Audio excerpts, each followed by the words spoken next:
Saludos, amados hermanos, que la paz del Señor esté con cada uno de ustedes. Le doy gracias a Dios por la oportunidad que me da de compartir un nuevo mensaje con ustedes, deseando que sea de edificación para sus vidas. Hoy vamos a hablar acerca de la adoración. Este es un tema fundamental e importante porque fuimos creados para adorar a Dios. Al observar esta realidad, Fyodor Dostoyevsky, un escritor ruso, dijo: el ser humano, cuando no adora a Dios, o adora a un ídolo, o se adora a sí mismo. No existen ateos, sino idólatras. Comprender que fuimos creados para adorar a Dios es útil para comprender cuál es el propósito de nuestra vida y encontrar verdadera satisfacción, encontrar verdadera dicha y encontrar la razón de nuestro vivir. Quisiera que antes de empezar hagamos una breve oración para pedirle a Dios que nos guíe, que ilumine nuestro entendimiento y nos ayude a comprender sus maravillosas enseñanzas. Bendito Dios y buen Padre Celestial, queremos darte gracias por este día, porque tú eres bueno, porque para siempre es tu misericordia y porque podemos acercarnos confiadamente a ti, sabiendo que por medio de tu Hijo Jesús, tú nos has hecho aceptos delante de ti. Queremos aprender a adorarte de la forma en la que tú lo has definido, Señor. Queremos encontrar el propósito de nuestra vida. Al estudiar este tema, te pedimos que abras nuestro entendimiento y nuestro corazón para poder ver y comprender los regalos que se encuentran en tus maravillosas enseñanzas. En el nombre del Padre, del Hijo y del Espíritu Santo. Oramos. Amén y amén. Este tema que vamos a analizar hoy lo voy a estudiar con la ayuda de Dios a partir de una historia que se relata en el Evangelio de Juan, capítulo 4. Vamos a estudiar la historia de una mujer que tuvo un encuentro con Jesús y a través de ese encuentro su vida cambió. Y así como ese encuentro con Jesús cambió la vida de esta mujer, sé que también puede cambiar nuestra vida. Así que le voy a pedir que usted se meta en los detalles de esta historia. Voy a tratar de ser puntual, de ser específico y resumirla de la mejor forma, deseando que cada segundo sea provechoso para usted en este tiempo.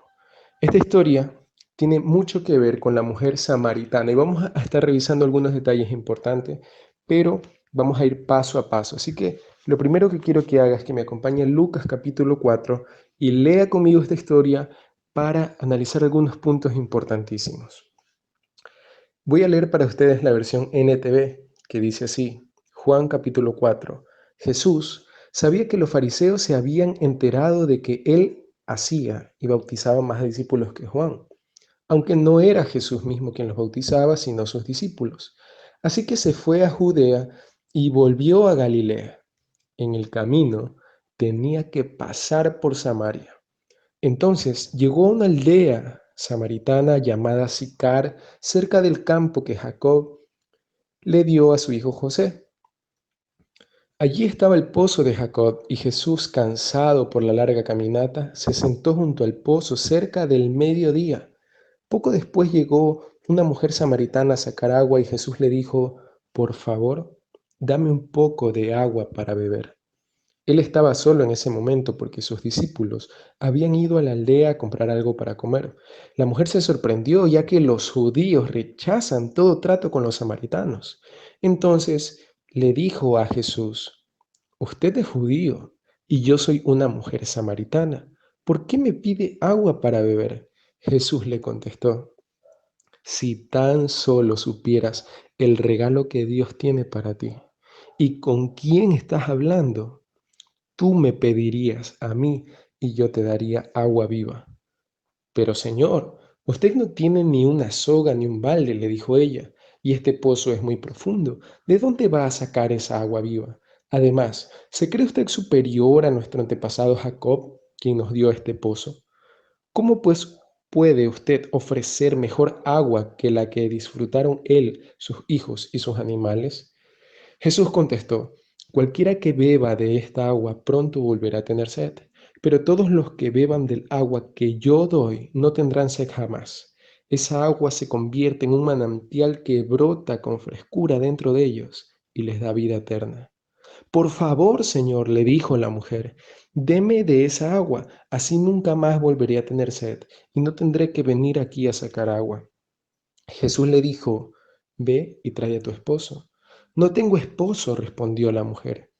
Es cierto, dijo Jesús, no tienes esposo porque has tenido 5 esposos y ni siquiera estás casada con el hombre con el que ahora vives. Ciertamente dijiste la verdad. Señor, dijo la mujer, seguro que usted es profeta. Así que dígame, ¿por qué ustedes los judíos insisten en que en Jerusalén es el único lugar donde se debe adorar, mientras que nosotros los samaritanos afirmamos que es aquí, en el monte de Gerizim, donde adoraron nuestros antepasados? Jesús le contestó, créeme, querida mujer, que se acerca el tiempo en el que no tendrá importancia si se adora al Padre en este monte o en Jerusalén. Ustedes los samaritanos saben muy poco acerca de aquel a quien adoran, mientras que nosotros los judíos conocemos bien a quien adoramos, porque la salvación viene por medio de los judíos. Pero se acerca el tiempo, de hecho, ya ha llegado, cuando los verdaderos adoradores adorarán al Padre en espíritu y en verdad. El Padre busca personas que lo adoren de esa manera, pues Dios es espíritu y por eso todos los que lo adoran deben hacerlo en espíritu y en verdad. La mujer le dijo, sé que el Mesías está por venir, al que llaman Cristo. Cuando Él venga nos explicará todas las cosas. Entonces Jesús le dijo, yo soy el Cristo. Justo en ese momento volvieron sus discípulos, se sorprendieron al ver que Jesús hablaba con una mujer, pero ninguno se atrevió a preguntarle, ¿qué quieres de ella? O ¿por qué le hablas? La mujer dejó su cántaro junto al pozo y volvió corriendo a la aldea mientras le decía a todos, vengan a ver a un hombre que dijo todo lo que he hecho en mi vida. ¿No será este el Mesías? Así que la gente salió de la aldea para verlo. Mientras tanto, los discípulos le insistían a Jesús, Maestro, come algo. Jesús le respondió, yo tengo una clase de alimento que ustedes no conocen. ¿Le habrá traído alguien de comer mientras nosotros no estábamos? Se preguntaban los discípulos unos a otros. Entonces Jesús le contestó, mi alimento consiste en hacer la voluntad de Dios, quien me envió, y en terminar su obra. Si vamos al versículo 39, dice que muchos samaritanos de esa aldea creyeron en Jesús porque la mujer les había dicho, Él me dijo todo lo que hice en mi vida. Cuando salieron a verlo, le rogaron que se quedara en la aldea, así que Jesús se quedó 2 días, tiempo suficiente para que muchos más escucharan su mensaje y creyeran. Luego le dijeron a la mujer, ahora creemos, no solo por lo que tú nos dijiste, sino porque lo hemos oído en persona. Ahora sabemos que Él es realmente el Salvador del mundo. Esta lectura que nos ha tomado algunos minutos es importantísima para el tema que vamos a estudiar hoy. ¿Por qué? Porque la historia nos revela detalles importantes que tienen que ver con la adoración a Dios. La humanidad todo el tiempo ha estado adorando a Dios y cuando no ha conocido a Dios se ha inventado muñecos, tótems, estatuillas, han adorado al sol, a la luna, a las estrellas, porque el ser humano fue creado para adorar. Ahora, cuando Dios llamó a su pueblo a través de Abraham y creó una nación a través de este hombre, la cual llamó Israel, el pueblo de Dios se rebeló muchas veces contra Dios. Y Dios envió profetas para advertirlos, para decirles que se arrepientan, para guiarlos por el camino a la rectitud. Pero el pueblo no se arrepintió, no corrigió su camino. Entonces Dios advirtió de que la nación no sobreviviría, de que la nación sería dispersa, de que la nación sería fracturada y que Dios establecería un nuevo pueblo a través de un nuevo rey, que sería el Mesías. Ahora, vamos a analizar un poco de historia, resulta que en el contexto histórico del pueblo de Dios, llegó un momento en que debido a una profecía, al juicio de Dios, la nación de Israel se fractura en dos, porque vienen los reyes persas del norte y conquistan Israel. Y esta conquista produce algo penoso, pero es bastante interesante. Israel se divide en dos, el reino del norte y el reino del sur. El reino del norte toma el nombre de Israel el nombre del sur toma el nombre de Judá. Se divide la nación. Ahora, estos reyes que conquistaron Israel dijeron, miren, nosotros no queremos que estos judíos sigan ahí en su tierra, entonces vamos a llenarla de extranjeros.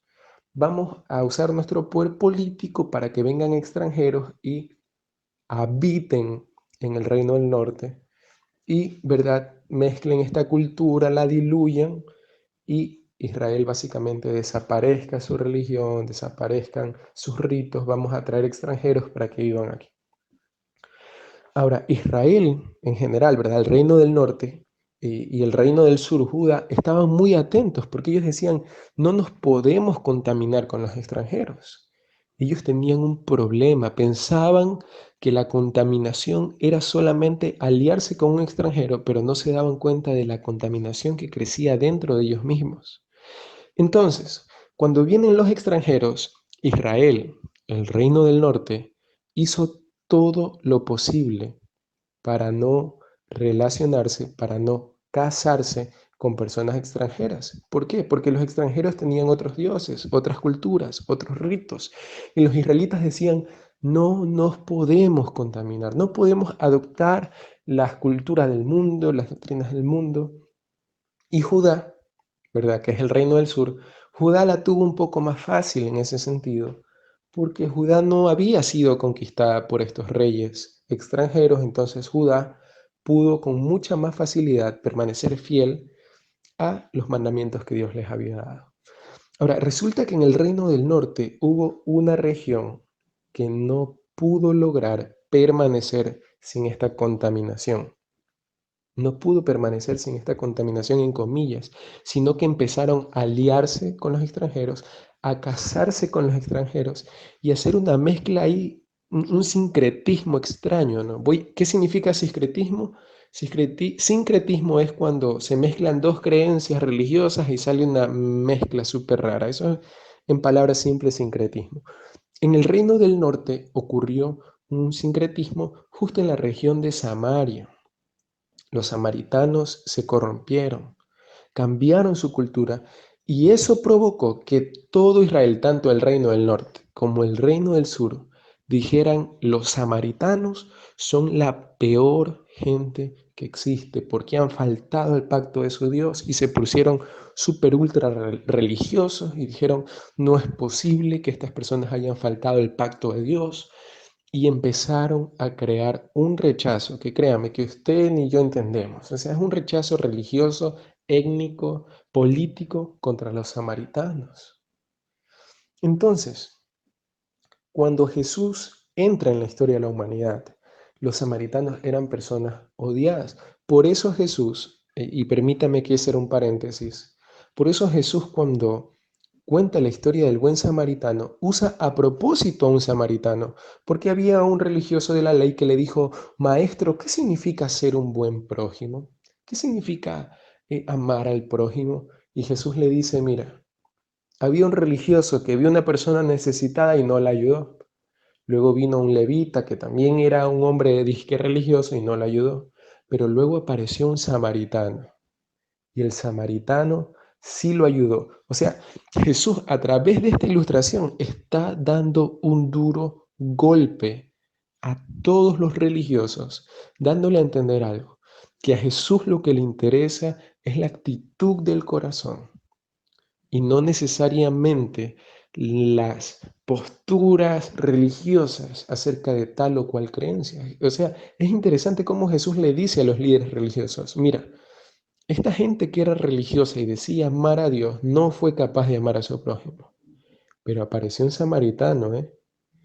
O sea, una persona que ante los ojos de ellos era una persona despreciable, una persona que no merecía el favor de Dios, una persona que había traicionado los mandamientos y las promesas de Dios. Esta persona que tú consideras una traidora, que tú consideras indigna, que tú consideras que no merece ni siquiera ser mencionada en esta historia, fue él quien ayudó a su prójimo. Y yo te digo que vayas tú y hagas lo mismo.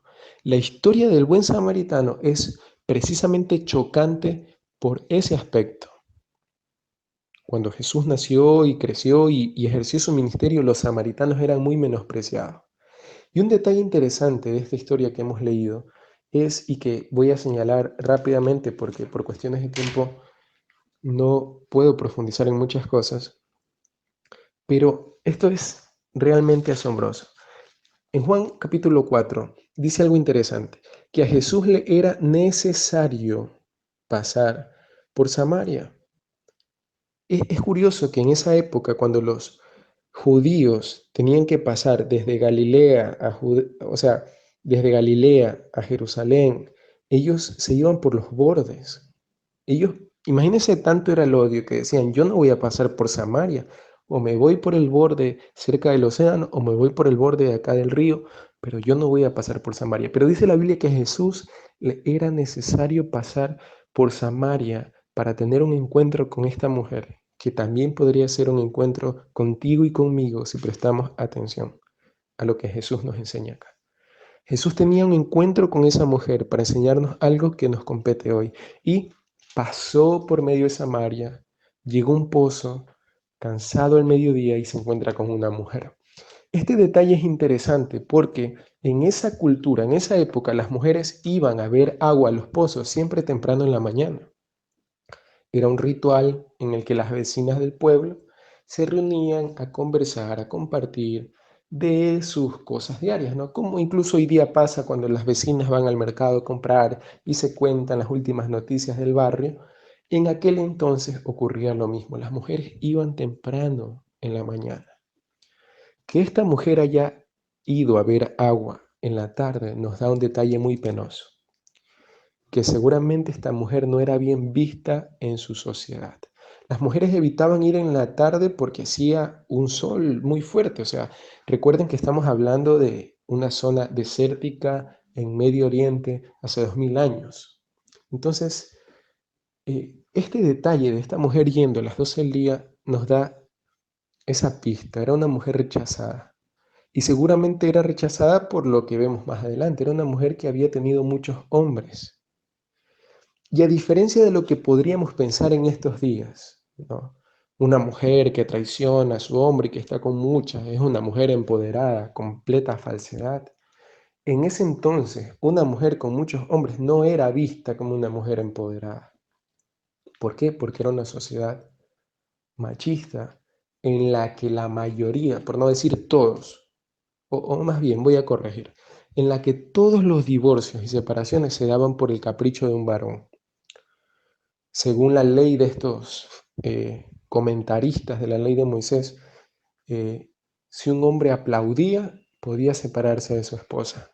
Y por eso luego Jesús habla acerca del divorcio y dice, ustedes son perversos en su corazón. Nunca fue la voluntad de Dios esa.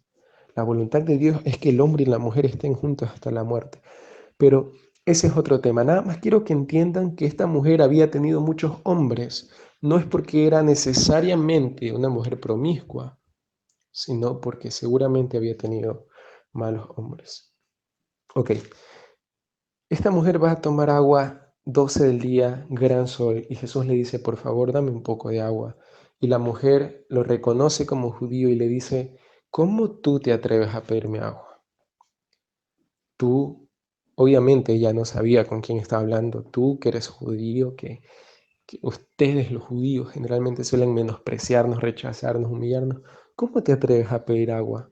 Pero Jesús con amor la mira y le responde, si tú supieras el regalo que hoy Dios tiene para ti, si tú supieras la magnificencia, la gracia, la misericordia que Dios ha decidido derramar sobre ti, ¿y quién es la persona con la que tú estás hablando? Tú me pedirías agua a mí y yo te daría agua viva. Oiga, yo cuando pienso en esto, mi corazón, mi cuerpo se estremece al ver la misericordia de Dios, la compasión de Dios. Tengo un regalo para ti. Obviamente, en esa época, ¿no? Los viajeros solían llevar sus propias vasijas, sus propios vasos para poder tomar agua. No era como ahora que uno abre el grifo y sale agua, ¿no? Si alguien quería tomar agua, tenía que ir a un pozo y sacarlo con su propia fuente, entonces su propio recipiente, perdón. Entonces esta mujer lo ve y le dice, no veo que tengas con qué sacar agua, ¿cómo me vas a dar agua viva? Tengan presente que el agua viva no es algo misterioso o espiritual, el agua viva es un agua que corre. Por ejemplo, el agua de un río es agua viva, el agua de un estanque es agua muerta, ¿ok? Y Jesús le dice, obviamente, siempre el agua que corre es mejor, es más saludable. Entonces, Jesús le dice, yo te daría agua viva. Entonces, esta mujer, que aún no entendía el propósito de Jesús, dice, ok, o sea que tú me estás diciendo que me vas a ofrecer un agua que es mejor que este pozo que fundó Jacob, y se va, ustedes saben, ¿no? Ah, fundamenta la conversación en que sí, de este pozo tomó Jacob, el patriarca, y tú qué crees que porque me vas a dar agua viva o agua de un río que corre es mejor, ¿no? Y Jesús le explica lo que realmente está tratando de hacer. Y le dice, el que bebe de esta agua volverá a tener sed, pero si bebes del agua que yo te doy. O sea, Jesús ya le empieza a explicar. No estoy hablando necesariamente de H2O, estoy hablando del regalo que Dios tiene para ti. Si tú bebes del agua que yo te doy, no volverás a tener sed jamás, sino que dentro de tu interior correrán ríos de agua viva. Y esta mujer hace una pregunta y le dice, ¿por qué los judíos insisten?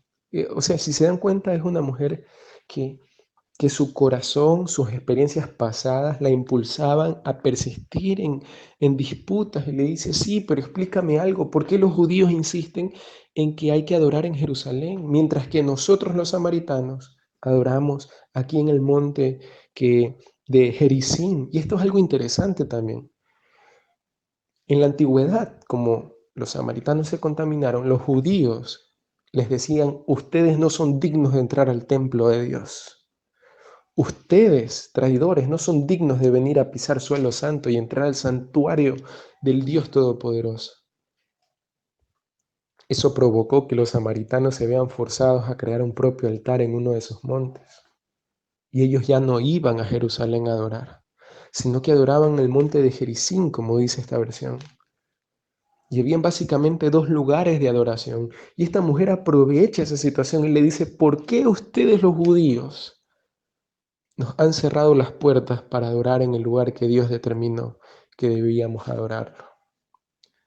Y Jesús le da una respuesta maravillosa, le dice, créeme, querida mujer, que se acerca el día en que no tendrá importancia si adoras al Padre en este monte o en Jerusalén. Ustedes los samaritanos en realidad saben muy poco acerca de aquel a quien adoran. Jesús, a pesar del amor y la misericordia, Él no fue dócil y dijo, sí, te doy la razón. No, Él le dijo a la mujer, seré sincero contigo. La realidad es que ustedes no conocen a quien adoran. No conocen a quien adoran. Los judíos, nosotros sí sabemos a quien adoramos. La salvación viene de los judíos. Pero no perdamos el tiempo, ¿no? Obviamente estoy parafraseando. Jesús le dice, pero se acerca el tiempo y de hecho ya ha llegado el tiempo, cuando los verdaderos adoradores adorarán al Padre en espíritu y en verdad. El Padre busca personas que lo adoren de esa manera, pues Dios es espíritu y por eso todos los que lo adoran deben hacerlo en espíritu y en verdad. Y es este punto en el que quiero hablar los próximos minutos, no quiero extenderme tanto. Jesús le está diciendo a esta mujer que lo que a Dios le interesa es que nuestra adoración sea espiritual y sea verdadera. Espiritual y verdadera. Y esto tiene implicaciones profundas, amigos, hermanos, porque la adoración a Dios no tiene tanto que ver con rituales en la antigüedad o con rituales hoy o con música hoy. Yo cuando miro a la iglesia moderna, le digo, Señor, ayúdanos, ten compasión de nosotros, porque la mayoría de la música cristiana tiene mucha relación con el show, con artistas, con influencers, con músicos espectaculares, con conciertos, con tarimas, con luces, con cámaras de humo, con representantes de artistas, con dinero. con mercadotecnia. Pero Jesús le dice a esta mujer: mujer, quiero que entiendas que no se trata del monte o el lugar en el que adoras a Dios, sino que se trata de que tu adoración sea espiritual. Una adoración que surge de tu comunión espiritual con Dios. No es un asunto de que apuntes a la nota correcta, sino que es un asunto de que tu corazón, tu espíritu esté alineado a la voluntad de Dios y que tu adoración sea verdadera, sea genuina, sea real. Voy a contarles una breve experiencia y me disculpo de antemano porque no quiero hacer una doctrina de mi experiencia. No quisiera que tomen esta historia como una doctrina, simplemente es un paréntesis que quiero hacer. Pero en algún momento de mi vida recuerdo haber estado brincando, cantando alabanzas, hasta que algo ocurrió dentro de mi corazón, porque una pregunta surgió dentro de mí. Esta pregunta decía: ¿realmente estás adorando a Dios? ¿O solo te estás alegrando en que la música es buena? No es que sea pecaminoso alegrarse en la música, pero ¿realmente estás adorando a Dios? ¿O solo te estás moviendo porque hay un ritmo marcando el paso? ¿O solo estás cantando, tratando de afinar tu voz para escucharte a ti mismo? ¿O realmente estás adorando a Dios? ¿Estás meditando en lo que cantas, en lo que le estás diciendo, en pensar en lo que Él ha hecho por ti? ¿Realmente estás adorando a Dios? Y yo me di cuenta de que no lo estaba haciendo. Esta historia no es una doctrina, no es una regla de conducta de fe, pero me pasó y cuando yo leo este pasaje recuerdo esa pregunta en mi corazón que seguramente Dios puso ahí, diciendo: ¿realmente estás adorando a Dios? Porque Dios está buscando adoradores que le adoren en espíritu y en verdad. Una adoración espiritual, una adoración que se relaciona con lo que el Señor ha hecho en nosotros. No tiene que ver con escenarios, no tiene que ver con talentos, no tiene que ver con dones, tiene que ver con un corazón contrito y humillado que tiene una relación con Dios. Jesús le dice a esta mujer: créeme, no se trata de ir a Jerusalén, ni se trata de ir a este monte. La hora ha llegado en el que los que le adoren a Dios lo hagan en espíritu y en verdad. Así que yo quiero animarte a que tú reflexiones en estas cosas que hemos visto y recuerdes que la iglesia de Dios, el pueblo de Dios, ha sido llamada a adorarlo en espíritu y en verdad. Y la próxima vez que tú levantes tus manos o eleves tu voz o cantes, adores a Dios en serio. Adores a Dios en serio. El salmista decía: alabar alabaré a Jehová en todo tiempo, su alabanza es de continuo en mi boca. Alabé a Jehová y él me oyó y de todos mis temores me libró. Adoremos a Dios en espíritu y en verdad, sinceramente, genuinamente, porque en ese lugar, en esa acción, encontraremos el propósito de nuestra existencia. Ahora, para acercarnos a Dios, no necesitamos un templo, sino que ahora tenemos a un mediador, que es Cristo Jesús, nuestro Señor. Así que yo te invito, amigo hermano que me escuchas, a que pongas en práctica esto y que cuando adores a Dios, lo hagas con todo tu corazón, con sinceridad, y que lo hagas de forma espiritual, no de una forma carnal, pecaminosa, que se estimulen o se sobreestimulen tus sentidos, sino al contrario, que sea tu espíritu el que eleve una voz a Dios para reconocer su gran amor y su gran misericordia. Que el Señor nos bendiga y nos ayude a cumplir con todo esto. Acompáñame a orar, por favor. Señor, te damos gracias por este tiempo, por este mensaje. Ayúdanos a vivir conforme a tu palabra, a tu mensaje, y a imitar la fe de esta mujer que luego de estar contigo fue y le contó a sus vecinos que había encontrado al Mesías. Ayúdanos a, como esta gente, también creer en ti, no solo por lo que otros nos han dicho, sino porque ahora te conocemos, Señor. En tus manos está nuestra vida, nuestra esperanza, nuestra salud. Prepáranos para tu pronto regreso. En el nombre del Padre, del Hijo y del Espíritu Santo oramos. Amén.